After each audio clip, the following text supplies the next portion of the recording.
Grimacing. Grimacing. I mean, I love Rakan Galio. I like their is engage. Tried and true, man. I really like this comp from Team Liquid. I think that you've got relatively safe front to back. I think you have decent follow-up on the Zinja. Oh, hang on a minute. Oh, who's catching who? Yeah, it's the sandwich. The audacious charge comes in from Umpty.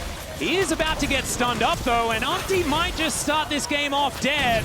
The heal does come on through. Yon, immediate cleanse. That's Captain Jack-esque. You love to see it, but you don't love to see the amount of top esports players chasing down TL, and APA is going to be... the fake back scenario. His way in. APA is just going to rocket jump. He will be okay.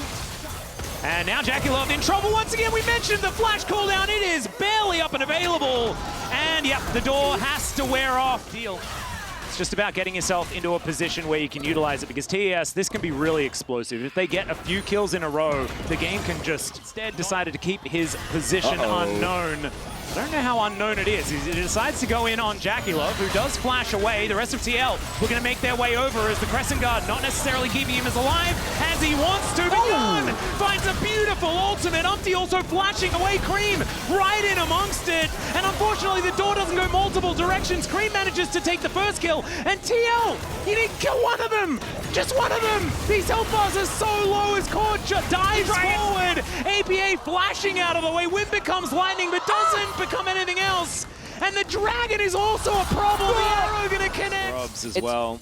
It's poor JackieLove though, 0-3. Yeah. Really has been bullied this I was joking game. when I said that the goal is, and he's going to be A-okay. Minions there at the ready as well, so not needing to worry about this one. And that could just be this outer turret being taken down as well.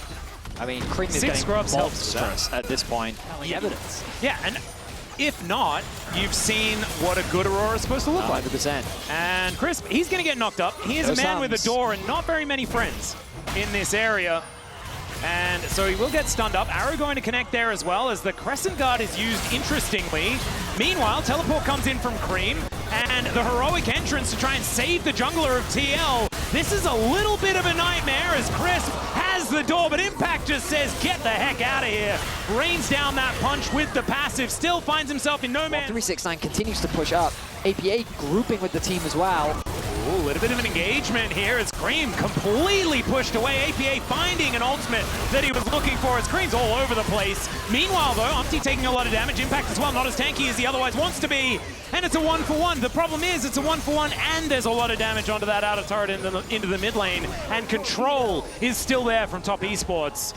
Feels like with 369 in the area, Team Liquid really can't afford to approach. Cease and desist and the equalizer both available as well. They have too many resources. Kanavi has found Core JJ, but it's just more of a warning punch. Oh, Yon, that's not where he wants to be. The flash does come on through. He cleanses to avoid the slow, and it's heroic from Umpty, but he's still done the equalizer to pick off the 80 carry, and it was only a matter of time. The prior fight, Top Esports still had so many resources left. And the moment that Yon oversteps 369, he sees the avenue of attack. He flashes onto the 80 carry of Team Liquid, and that was really what started off the demise of TL. And this Hextech Drake, thankfully for TL, they did manage to take the first dragon. Cream, he comes down. TL still haven't pulled the trigger just yet. Remember that combo as the quickness does come on down. JackieLove is targeted, and there's the Galio delivery. They take down the Ashe immediately. 369 still a fair bit of damage, but Cream pushed away. Umpty very low, but he's done his job for now.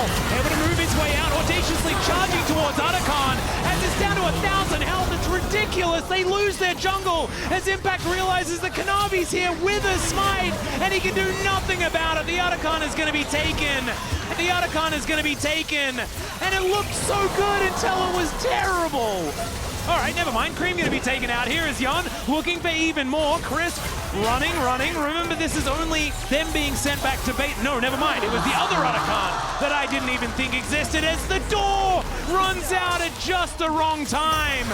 And 369 throwing these harpoons, but Yon, he is still looking for more. This man is so bloodthirsty, but unable to catch up after the blast cone. We'll see whether he has enough time to do so, as Umpty looking to clear away as much of his jungle as he can, stay as relevant as possible. Spirit Visage is completed as Core JJ finds a bit of a knock-up onto Kanavi. But Kanavi does not care about that one iota. There's now Impact coming in, but he's heroically entrancing onto nothing. because KazaLoLLCShighlights already dead. The Winds of War come down, though. Knock up onto Cream is decent. APA not auto-attacking, and Yon wasn't quite there yet. And so, unfortunately, it's just not quite enough. Cream able to go golden to avoid the turret taking him down. And now Jackie, he's got his fangs in. The frost shot onto Yon, and there's the last auto. The revenge for the Ash, as now they're going to take down... To see the replay, you'll notice how it's just so quick in how they collapse, because they turn their attention onto core, and then APA can't really join the fight. Afterwards, which was the Baron being taken without too much of a contest, is we're having a look at KazaLoLLCShighlights running really quickly, getting a nice little double knock-up. Let's see whether they actually manage to find something good here as Yon. I'm not sure about that arcane shift, just wanting to try and get behind the door as APA, he manages to get a kill. They take down JackieLove once again, and that was one of their missions. But unfortunately, I don't think it's going to keep their Nexus alive as APA, no Buster Shot, no chance. Actually does have the Buster Shot, so never you mind. Able to use that. It's going to buy him a few extra seconds. There you go. Rocket Jump as well. Blast Cone, not even used. Uses it to get rid of Kanavi instead. That's very, very cute. And yeah, he will go down. So it buys a bit of time, you could say, from watching this game, is to make it not about Aurora Vi, you just make it about Vi Rumble instead. Oh yeah. And that seems to have worked very, very well, as speaking of Aurora, she's going to be in a fair bit of trouble. Looks like Cream is just going to be taken down. The Equalizer going to be stood on Umpty, takes half of his health bar, but now they're going to turn it on to 369 as best they can, and he just gets melted by the Flame Spitter. KazaLoLLCShighlights now running for the hills. Yon is also at about 300 health as APA cannot avoid the gigantic fist of Kanavi. And TL, with just their bottom lane remaining, I don't think they're going to be able to defend as these Nexus turrets go down. The door is given, not even a true shot barrage, able to sail over as a grand entrance coming on through. But TL, I think they know that this one is done and dusted. And I think they're happy that 369 cannot play Rumble again in this series. This guy has looked so good. Top Esports really bouncing back from a difficult day one as they take their first Nexus. Rumble unavailable. Are we going to see a tank matchup? Thought maybe this was coming in. So this is something that we saw yesterday, Zeus bringing that one out. Aatrox has found... Giving you the strong burst rotation in lane. Oh, now the threat of a dive is here. Spots. Now the rotation is going to come through. Umpty should feel confident to try and fight this. Yeah, APA, can he manage to snare him? He does get it off. As Cream, he's going to be moving in, finds yet another set of chains, and there it is! Cool guys don't look at explosions. He's walking away while he's picking up the kill. 2-0 now for this Silas. As Aatrox is a damaging champion, but K'Sante doesn't care. Pretty much. Ultimately, though, 369 still doing well in the 1v1. Indeed. As Grub's secured. There is indeed it. The wave's in a good spot for Yon. KazaLoLLCShighlights with level 6. Oh, all right. There's the spiraling as Cream's in trouble. The Bramble's gonna deserve a flash here as Cream is just going to sidestep, and he is A-OK. All right, in comes Kanavi. APA gonna get taken down. Sure. The problem is how neutered will they be prior to reaching that win condition? Because you look at the bottom of your screen and you see red, red, red, red, red. It's a lot of red, yeah. Yeah. The numbers aren't 3 digits yet, though, so that's good news. Again, so optimistic. Yeah, right? Cast, you know what I mean? Always looking at the bright side. Well, this may not necessarily be as much as Top Esports are moving down, trying to push them away as the Brambles come out. Nature is grasping. They do manage to get a few as Kanavi just says no, gives them the shield. And in goes Umpty. They still want to find it. Depth Charge comes down. Pop Blossom connects onto a couple. Kanavi does go down, but there's the face. Right, regardless, Top Esports still going to be able to grab themselves this dragon. They have 6 grubs yet again. In fact, should be able to avoid these Infernal Chains, and you can see he's able to do so, but the Darkened Blade just kind of makes things unfair as, okay, in they go once again. The double knockups are gorgeous, but the Pop Blossom is set up, and Yon takes so much. Man, it looked like things were working out, right? The Depth Charge, getting those double knockups. When you don't have enough damage to take them down, the Pop Blossom really can turn things. Does have a 27 gold advantage. Cream not able to find those chains, but only because Yon's able to have the reaction time to get out of the way. 369 going to get all outed here as the Otacon walls making things confusing. Let's see whether this solo kill can come on through as the thumbs up. It's a scary position for TL to be in because this is where Top Esports can really break the game open. Well, they're looking for a dive onto 369. And there's the Fate's Call to start it off. Let's see whether they can get enough burst, because he could just get a bunch of that back. And you can see, oh man, the Ren does finally, never mind, it's not enough! And 369 stays alive through it all. Finally, the all out, but 369 's still alive. They have to flash for it. And TES, they threw the kitchen sink at 369, and he just said, thank you very much. Feeling themselves, hoping to try and keep up that momentum of taking 369 off the map. And now, APA, oh dear. I don't think he's getting out of this one. Decent little fear, but that spiraling despair. This one is the scare. As Kanavi wanted to give this kill over to Cream. Takes a little bit of time, but eventually it is going to be APA on the floor. And that really felt like a back-breaking moment there towards the bottom lane. Now insult added to injury. As Impact just looking to see what he can do here. The all-out does come. Yeah, I completely agree with you. Impact with the right idea. Maybe he can get a flash out from JackieLove. And we're just cresting the 20-minute mark. They're going to try again. You do not succeed. Just go for it again. This time it's Umpty and Yon trying to get the work done, but 369 also, he's yeah, voracious. I really loved that Otacon. It was like every game, so ruinous. Like we just can't get away from it. Well, actually, do you know what it feels like for me? It feels like now that it's just been changed. It's like now we just have a different one. Otacon has a, he's Rod of Ages now. Wonder which item he's going to be next time. Without the context, people Rod of Ages. What are you? I'm looking for Sunfire Cape Otacon. That's going to be a fun one. Just like the burn damage. The aura, that sounds fun. Impact, I feel like... a little bit more of a battle. Chains of Corruption, though, Umpty is just dead. APA not able to find too much here as the Pop Blossom on both carries. Yon picks up Core JJ, though, and Cream may have overstepped the Rend. I don't think it's going to do enough, and Cream wasn't even in range as Yon flashes away, trying to keep himself alive, and Crisp, he roots him. There's the piercing arrow. JackieLove absolutely... That is not the real Crisp. He's going to be moving underneath the inhibitor turret. But Dragon was taken. Top Esports looking for this turret as well. Chains of Corruption going to split. Kanavi's really, once again, just been running away with this Pantheon, similar to what we saw in Game 1. 8, 2, and 6. We thought that... And Umpty just forced to move back. And inside your fountain, there's just not a whole lot of money to gather. Not a whole lot of objectives you can contest. And Kanavi going to throw the Herald through. That is going to be JackieLove. Locked down by Core JJ, but unfortunately there is no follow-up, there is no nothing, there is no turret left in this mid lane either. And TL, I mean, they just lose a bunch of health bars and just have to give everything up they want as well. Just gives Crisp a whole lot of control of this area. But TL with information, and if they give up this Baron, it's likely the end of the game, so you may as well just look for anything you can. Crisp off to the side. This Pop Blossom could be really scary as that's a stolen depth charge thrown towards the Kalista. They try and block 369. It is kind of working beyond. He's actually going to use the passive to get towards him. Piercing arrow not quite long enough. They take down one, but is it going to be enough? And I think the answer, unfortunately, NA fans, is not going to be anything, as Cream is able to clean things up and the rest of TES going to move forward. It's not a clean ace this time around, but that is the only thing he can be happy about, is Yon underneath this inhibitor turret going to get flashed on by Cream. And TES, they can take themselves a Baron, and they could also just choose to end the game. It looks like they're going to make this series a 2-0, a quick day overall. Atlas as Top Esports get a nice bounce back after their loss yesterday. Yeah, exactly.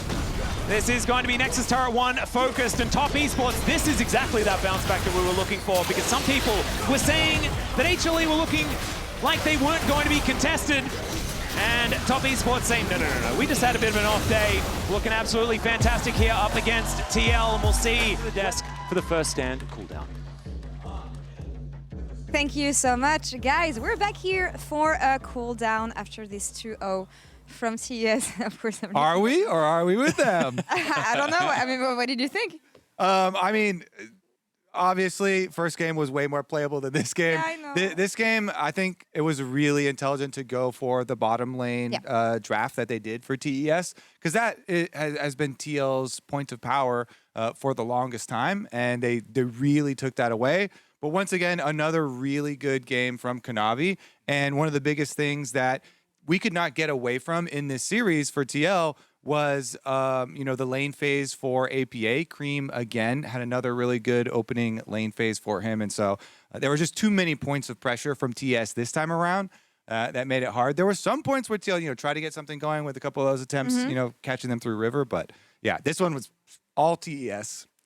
Yeah, there were a lot of times where I feel like, unfortunately, TL kind of forgot that Pantheon existed, where they're like, we're going to go for these plays. We're going to make huge ganks in the mid lane and in the jungle and stuff. And then all of a sudden, Kanavi would turn up. It happened over and over and over again. It happens here where they're trying to chase Cream. It happens here where they're trying to set up a gank onto this, which, as Vedius was talking about, it's a good idea. But with Pantheon there coming in, it just feels like, he's always going to be there ahead of Umpty. Unfortunately, that's not Umpty's fault. That's just the way the champion works. And top Esports, they got leads in the lane, and then Kanavi was just able to run away with the jungle. Why couldn't Kanavi just play like he did yesterday? I know. Well, I guess he learned something. Yeah, nice recovery, honestly, on the side of top Esports. And I'm sorry, cover your ears. Expected results when you consider both teams and how strong top Esports is supposed to be, I want to say. Nice recovery from 369 as well. Atlas was saying it. A 9 rated performance here from the top laner. And we have a HyperX Reflex replay showcasing perfectly why Aatrox, years after years, is such a busted champion. And I want to highlight the Sundered Sky in this one. Count the Sundered Sky procs because he gets 4 of them. Each individual champion, and that's what a lot of these big healing spikes are from. I mean, honestly, really well played from him. Yeah.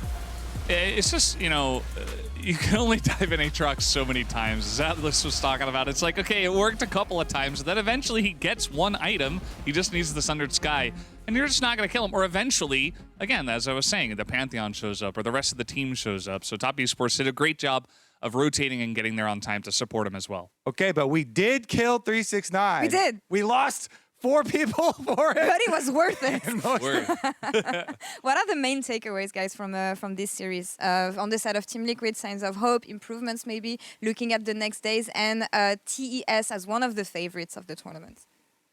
I mean, for TL, this was, like you said, this would have been an upset if they were going to take down Top Esports. So not a tremendous amount of takeaways. I think they're already in a pretty good spot because they started out with the win over KC.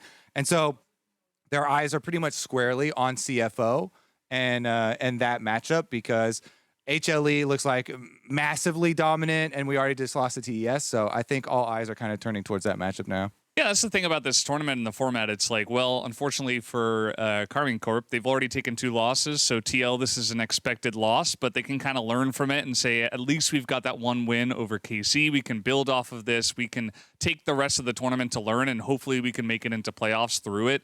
Just the fact that, we do have one team that's already started off 0-2 gives the other teams that aren't necessarily going to be the top of the bracket a little bit more of a buffer feeling. Let's take a look at our 0-2 team. Sadly, KC from the LEC. As earlier, we've been able to catch up with the Ike and what he had to say in the press conference for the Verizon postgame interview. Let's check it out. You didn't show the same signs of confidence and synergy as in the LEC. What has been different so far here in Korea? Yeah, it's hard for me to figure out as well. It goes very fast. It's been 2 days, and for sure I'm very disappointed with how I played. And I'm not really sure for the reasoning. I don't want to make excuses as well. It's just how it is right now. Yeah. With only 2 matches left and very little time to adapt, what do you think is necessary to turn things around? Do you still believe that qualification is within reach despite TES and HLE standing in your way? Yeah, I would always think it's believable. I think no one is going to give up in the team. I think we're always going to believe that we can still do it. And we're going to come into these games. And the most important is just to not lose confidence, just keep doing what we know we're good at, and always trying to have fun. I think that's the most important for us.